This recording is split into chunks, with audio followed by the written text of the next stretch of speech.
I think that storytelling has become a bit of a buzzword, and people, much like creativity, are sort of putting it up on this pedestal and thinking that it is some giant magical thing that only exists in certain conditions.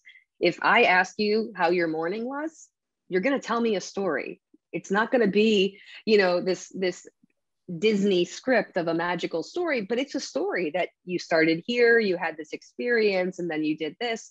It's a story, right? That's our natural way of communicating, is to tell a story, That is so to give examples, to give an anecdote. All of our sales professionals are telling stories every time they sell. They're talking about what the customer can envision as success, right? This is the story of what your business could look like with our solution. They're telling the story of what's at stake. If you don't go with this solution, here's the bad path you could be headed down, right?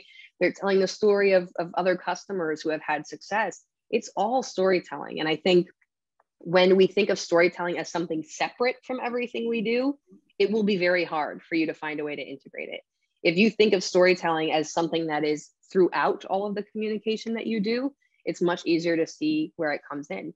I think, again, it's not this mysterious, scary thing. It's just the way that we communicate is to tell stories. There's a beginning, middle, and end. There's a problem and a solution.